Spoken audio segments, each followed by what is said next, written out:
Question number 1, शारीरिक और विकास को कहते हैं अभिवृद्धि। शारीरिक और विकास को कहते हैं अभिवृद्धि। क्वेश्चन नंबर 2, बाल मनोविज्ञान के आधार पर कौन सा कारक कथन सर्वोत्तम है? प्रत्येक बच्चा विशिष्ट होता है। बाल मनोविज्ञान के आधार पर कौन सा कथन सर्वोत्तम है कि प्रत्येक बच्चा विशिष्ट होता है? क्वेश्चन नंबर 3, बाल मनोविज्ञान का केंद्र बिंदु है बालक। बाल मनोविज्ञान का केंद्र बिंदु है बालक। क्वेश्चन नंबर 4, बाल विकास में प्रक्रिया पर बल होता है, वातावरण और अनुभव की भूमिका पर बल है, गर्भावस्था से किशोरावस्था का अध्ययन होता है, सभी।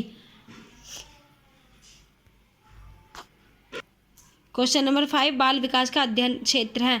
बाल विकास की विभिन्न अवस्थाओं का अध्ययन, वातावरण का बाल विकास पर पड़ने वाले प्रभाव का अध्ययन, व्यक्तित्व भिन्नताओं का अध्ययन, उपयुक्त सभी। क्वेश्चन नंबर 6, पूर्वाग्रही किशोर किशोरियां अपनी के प्रति कठोर होंगे, समस्या के। पूर्वाग्रही किशोर किशोरी अपनी समस्या के प्रति कठोर होंगे। माँ बाप। क्वेश्चन नंबर 7, माँ बाप की साए से बाहर निकल अपने साथी बालकों की संगत को पसंद करना संबंधित है किशोरावस्था से। माँ बाप की साए से बाहर निकल अपने साथी बालकों की संगत को पसंद करना संबंधित है किशोरावस्था से। क्वेश्चन नंबर 8, मानसिक परिपक्वता की ऊंचाई को छूने के लिए प्रयत्न रहना संबंधित है किशोरावस्था से। शेष अवस्था में मानसिक परिपक्वता की ऊंचाइयों को छूने के लिए प्रयत्न रहना संबंधित है किशोरावस्था में। क्वेश्चन नंबर 9, शेष अवस्था में बच्चों के क्रियाकलाप होते हैं मूल प्रत्यात्मक। शेष अवस्था में बच्चों के क्रियाकलाप मूल प्रत्यात्मक होते हैं। क्वेश्चन नंबर 10, विकास का वही संबंध परिपक्वता से है जो उद्दीपन का से है प्रतिक्रिया से। विकास का वही संबंध परिपक्वता से है जो उद्दीपन का प्रतिक्रिया से है। क्वेश्चन नंबर 11, बचपन का सांप्रतिक दृष्टिकोण की मान्यता है बचपन वृद्धि और परिवर्तन का एक अनूठी अवधि है। बचपन का सांप्रदायिक दृष्टिकोण की मान्यता है कि बचपन वृद्धि और परिवर्तन का एक अनूठी अवधि है। क्वेश्चन नंबर 12, निम्नलिखित में से किस अवस्था में बच्चे अपने समवयस्क समूह के सक्रिय सदस्य हो जाते हैं? बाल्यावस्था में। निम्न में से किस अवस्था में बच्चे अपने समवयस्क समूह के सक्रिय सदस्य हो जाते हैं? बाल्यावस्था के। क्वेश्चन नंबर 13, विकास के संदर्भ में निम्न में से कौन सा कथन सत्य नहीं है? कि विकास उकसाने बढ़ावा देने से होता है, ये नहीं है। विकास की प्रत्येक अवस्था में अपने खतरे, ये भी है। विकास सांस्कृतिक परिवर्तनों से प्रभावित है, ये भी है। विकास की प्रत्येक अवस्था की अपनी विशेषताएं, ये भी है। क्वेश्चन नंबर 14, निम्न में से कौन सा विकासात्मक कार्य उत्तर बाल्यावस्था के लिए उपयुक्त नहीं है? पुरुषोचित या स्त्री उचित सामाजिक भूमिकाओं को प्राप्त करना। क्वेश्चन नंबर 15, विकास का अर्थ है अभिप्रेरणा एवं अनुभव के फलस्वरूप होने वाले परिवर्तनों की उत्तरोत्तर श्रृंखला। विकास का अर्थ है अभिप्रेरणा एवं अनुभव के फलस्वरूप होने वाले परिवर्तनों की उत्तरोत्तर श्रृंखला। क्वेश्चन नंबर 18, खिलौनों की आयु कहा जाता है पूर्व बाल्यावस्था को। खिलौने की आयु कहा जाता है पूर्व बाल्यावस्था को। क्वेश्चन नंबर 17, निम्न में से कौन सी पूर्व बाल्यावस्था की विशेषता नहीं है? नेगेटिव पूछा है। खेलने की अवस्था, ये नहीं है। दल समूह में रहने की अवस्था, ये भी है। खेलने की अवस्था पूर्व दल समूह में रहने की अवस्था भी है, अनुकरण करने की अवस्था भी है, प्रश्न करने की अवस्था भी है। क्वेश्चन नंबर 18, उत्तर बाल्यावस्था में बालक भौतिक वस्तुओं के किस आवश्यक तत्व में परिवर्तन समझने लगता है? द्रव्यमान, संख्या और क्षेत्र में। उत्तर बाल्यावस्था में बालक भौतिक वस्तुओं के किस आवश्यक तत्व में परिवर्तन समझने लगता है? द्रव्यमान, संख्या और क्षेत्र में। क्वेश्चन नंबर 19, बाल विकास का क्या अर्थ है? बालक का स्वयं विकास। बाल विकास का क्या अर्थ है? बालक का स्वयं विकास। क्वेश्चन नंबर 20, शेष अवस्था में बालक का भार बालिका से अधिक होता है। शेष अवस्था में बालक का भार बालिका से अधिक होता है।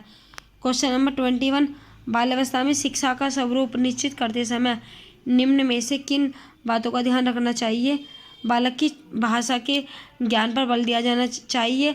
उसकी पुस्तकों की विशेष सामग्री में रोचकता और भिन्नता होनी चाहिए। विद्यालयों में विभिन्न प्रकार के रचनात्मक कार्यों की व्यवस्था की जानी चाहिए। क्वेश्चन नंबर 22, बाल मनोविज्ञान की व्यवहारिक उपाय देता है कि समुचित निर्देशन के लिए व्यवहारिक उपाय बता सकता है।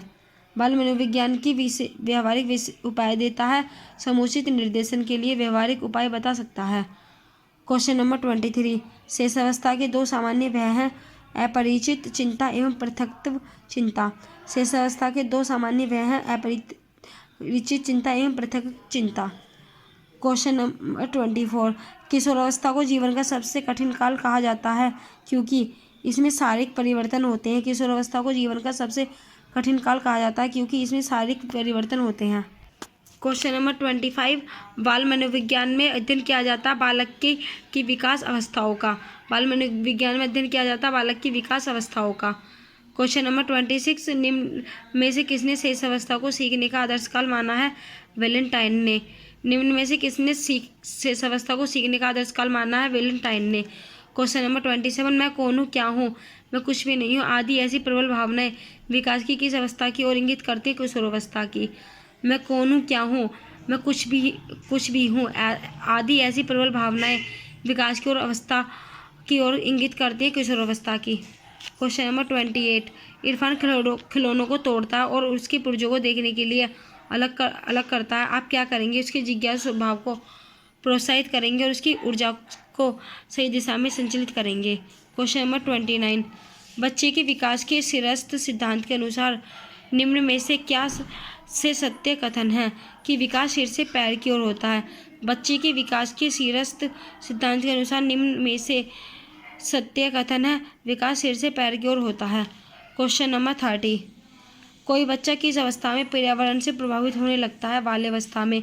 कोई बच्चा किस अवस्था में पर्यावरण से प्रभावित होने लगता है? बाल्यावस्था में। क्वेश्चन नंबर 31, निम्न में से कौन सा सिद्धांत बाल विकास में वातावरण संबंधी कारकों को ही महत्व देता है? सामाजिक अधिगमन सिद्धांत में। निम्न में से कौन सा सिद्धांत बाल विकास में वातावरण संबंधी कारकों को ही महत्व देता है? सामाजिक अधिगमन सिद्धांत में। क्वेश्चन नंबर 32, विकास कभी न रुकने वाली एक प्रक्रिया है, तथ्य संबंधित है निरंतरता के सिद्धांत से। विकास कभी न रुकने वाली एक प्रक्रिया है, तथ्य संबंधित है निरंतरता के सिद्धांत से। क्वेश्चन नंबर 33, बच्चे के विकास के सिद्धांत को समझना शिक्षक की सहायता करता है शिक्षार्थियों की भिन्न अधिगमन शैलियों को प्रभावित रूप में संबोधित करने में। बच्चे के विकास के सिद्धांतों में समझना शिक्षक की सहायता करता है शिक्षार्थियों की भिन्न अधिगमन शैलियों को प्रभावी रूप से संबोधित करने में। क्वेश्चन नंबर 34, बाल विकास के सिद्धांतों का महत्व बालकों के उचित पालन पोषण के लिए। बाल विकास के सिद्धांत का महत्व है बालक के उचित पालन पोषण के लिए। क्वेश्चन नंबर 35, विकास की प्रक्रिया का क्रम माना जाता है सामान्य से विशिष्ट की ओर। विकास की प्रक्रिया का क्रम माना जाता है सामान्य से विशिष्ट की ओर।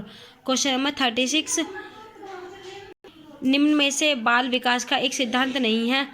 अवनति का सिद्धांत ये नहीं है, सतत विकास का सिद्धांत ये भी है, विकास की दिशा का सिद्धांत ये भी है, भिन्नता का सिद्धांत ये भी है। क्वेश्चन नंबर 37, स्कूल के वातावरण में निम्नलिखित में से किसका बुद्धि पर सबसे अधिक प्रभाव पड़ता है? पाठ्यक्रम का। स्कूल के वातावरण में निम्नलिखित में से किसका बुद्धि पर सबसे अधिक प्रभाव पड़ता है? पाठ्यक्रम का। क्वेश्चन नंबर 38, हम शिक्षा के द्वारा बालक का कुछ विकास कर सकते हैं, बहुत अधिक नहीं। थॉमसन का यह कथन संबंधित है वंशानुक्रम एवं वातावरण से। आज बाल अपराध की घटनाएं बढ़ती जा रही हैं जिसके कारण वह शिक्षा प्रणाली में जटिलताएं आ रही हैं। आपके अनुसार इसका प्रमुख कारण है दूषित वंशानुक्रम, टूटा परिवार, दूषित वातावरण सभी। क्वेश्चन नंबर 14, बाल विकास का निर्धारण किया जाता है बालक की आनुवंशिक तथा वातावरण दोनों की जटिल संरचनाओं के द्वारा। क्वेश्चन नंबर 41, बालक के शारीरिक विकास की दर निर्भर करती है प्राथमिक रूप से वंशानुक्रम की संरचना जो कि पर्यावरण प्रभावों से युक्त होती है। क्वेश्चन नंबर 42, आपकी कक्षा का एक छात्र कक्षा में रोज अनुशासनहीनता करता है। आप इस समस्या के समाधान हेतु निम्न में से क्या उपाय अपनाएंगे? उसके वंशानुक्रम तथा वातावरण का पता लगाकर उसका सही दिशा में मार्गदर्शन करेंगे। क्वेश्चन नंबर 43, जो दो जुड़वा बच्चों को अलग अलग स्थान पर रखा जाता है, एक स्थान पर जहां धर्म, संस्कृति, संस्कार आदि का वातावरण है, वहीं दूसरी स्थान पर अंधविश्वास और रूढ़िवाद का वातावरण है। बच्चों के बड़े होने पर उसके विचारों पर प्रभाव पड़ने वाले वातावरणीय कारक होंगे सांस्कृतिक कारण। क्वेश्चन नंबर 44, निम्न में से वंशानुक्रम का सिद्धांत है मेडल का सिद्धांत। निम्न में से वंशानुक्रम का सिद्धांत है मेडल का सिद्धांत। क्वेश्चन नंबर 45, एक बालक के विकास पर वंशानुक्रम का प्रभाव नहीं पड़ता। इसका अनाथ बच्चों का प्रभाव, मूल शक्तियों का प्रभाव, इसका ये भी है। सामाजिक स्थिति का प्रभाव पड़ता है, वृद्धि का प्रभाव पड़ता है। क्वेश्चन नंबर 46, निम्न में से किसके अनुसार बालक परिवर्तन श्रृंखला की वह अवस्था है जिसमें बच्चा भ्रूण अवस्था से लेकर प्रौढ़ अवस्था तक गुजरता है, विकास कहलाता है। यह है कथन है मुंडरी का। निम्न में के किसके अनुसार विकास परिवर्तन श्रृंखला की वह अवस्था है जिसमें बच्चा भ्रूण अवस्था से लेकर प्रौढ़ अवस्था तक की गुजरता है, विकास कहलाता है मुंडरी।